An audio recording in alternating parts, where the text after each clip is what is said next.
안녕하세요. 철근 이야기인데 철선 얘기하려고 합니다. 사실 뭐 철근이나 철선이나 철로 콘크리트를 보강하는 거는 마찬가지죠. 예. 사실은 이제 이런 철근, 철선 이런 용어가 뭐 오래 전부터 만들어져 왔었는데 이제 일본식 한자어를 기반으로 했기 때문에 영어랑도 약간 뭐 이제 매치가 안 되는 부분도 있고, 우리가 일상적으로 쓰는 다른 용어하고, 그러니까 우리 건설 쪽에 쓰는 용어가 아닌 다른 용어하고, 뭐 약간 이제 안 맞는 경우들도 있죠. 예, 그래도 뭐 어쩔 수 없습니다. 이제 뭐 한번 정해진 용어라는 거가 바뀌는 거는 이제 그 사회적으로 굉장히 큰 비용이 들기 때문에 이제 계속 쓰고 있는 거고. 그러면 이제 철근하고 철선은 어떻게 다른지 오늘 그 얘기를 좀 하려고 합니다. 예. 자, 철근은 저의 이제 첫 동영상에서 철근의 생산 얘기를 했었죠. 예. 지금 보시는 사진도 그때 썼던 겁니다. 대한제강에서 이제 도움을 받았던 건데, 이 열을 가해서, 이제 LNG 가스나 이런 걸로 이제 다시 가열을 한다 그랬죠. 이제, 아크로, 전기로 해서 생산하는 거는 고철을 가지고 이제 빌렛을 만드는 그 과정까지고, 그 빌렛을 다시 가열을 해서, 그때는 이제 LPG 가스나 이런 걸로 가열을 해서, 그 다음에 어떻게 합니까? 이제 가래떡 뽑듯이 이렇게, 롤에서 이렇게 쭉 눌러서 그 형태를 만들어 나가는 거죠. 그래서 이제 표면에 이형 돌기도, 이렇게 만들어냅니다. 근데 이제 여기서 그러면 제일 중요한 건 뭐냐면 이 시뻘겋게 가열을 했다 그래서 이제 열간 가공이에요. 열간 가공. 예, 열간 가공입니다. 열을 가했다는 거죠. 열을 가해. 그러면 이제 열을 가하는 거는 비용이 들겠지만 열을 가했기 때문에 그 형태를 만들어내는 거는 상대적으로 쉽죠. 상대적으로 쉽다는 거예요. 예. 제가 이제 의도적으로 이렇게 피시본 타입으로 경사진 리브를 했는데 우리가 뭐 흔히 쓰는 이제 직각방향 리브, 뱀부 타입이라고 얘기를 하죠.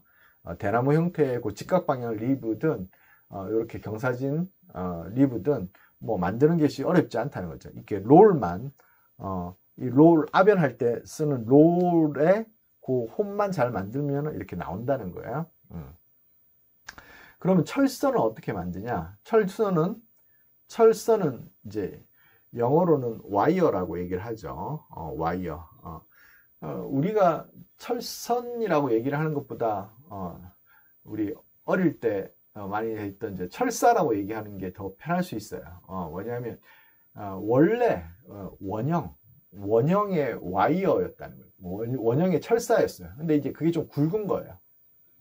굵은 철사를 어떻게 해요?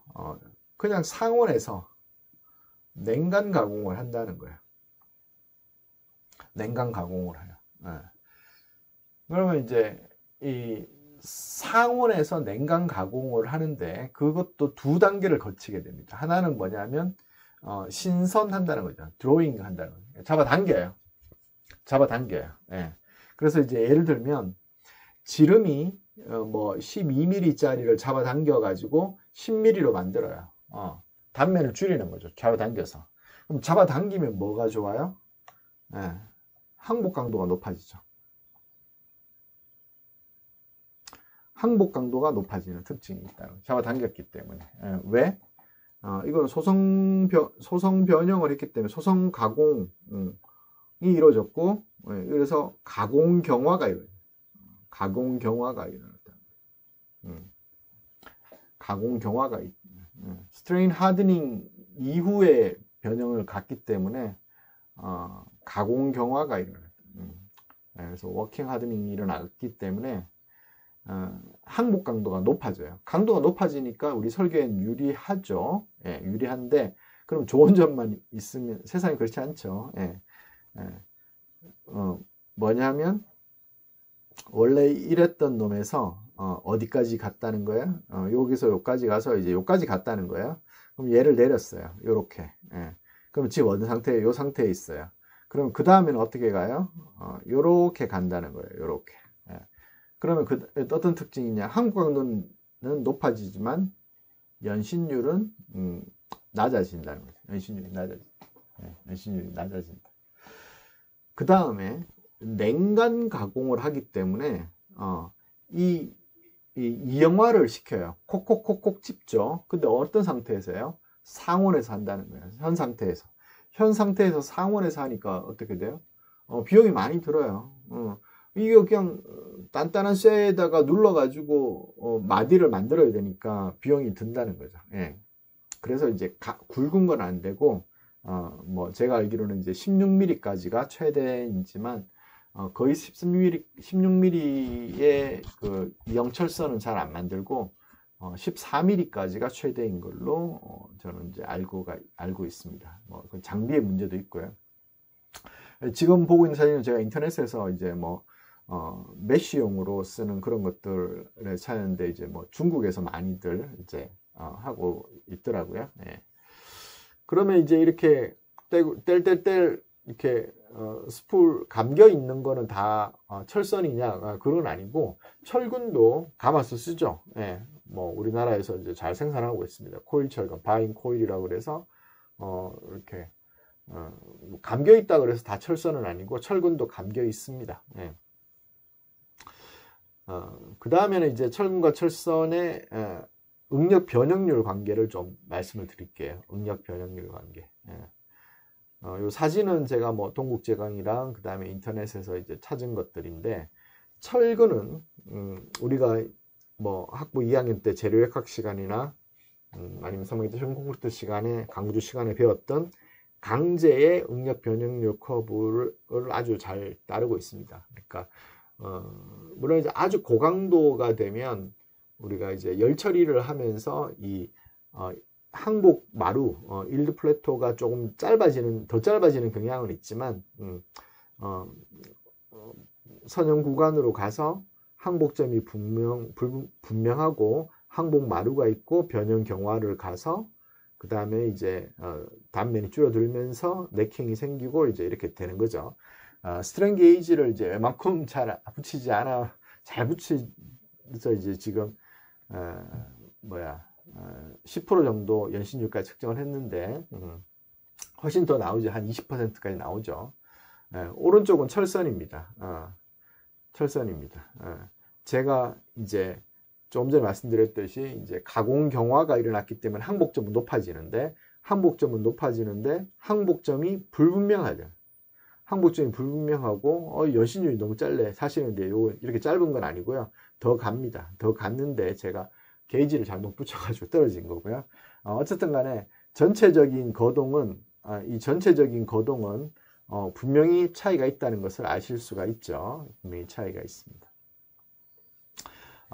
요 다음 사진은 이제 콘크리트 학회에서 연구 과제를 공동으로 하면서 이미지 그 센서를 이용해서 스트레인을 정확하게 측정을 한 겁니다.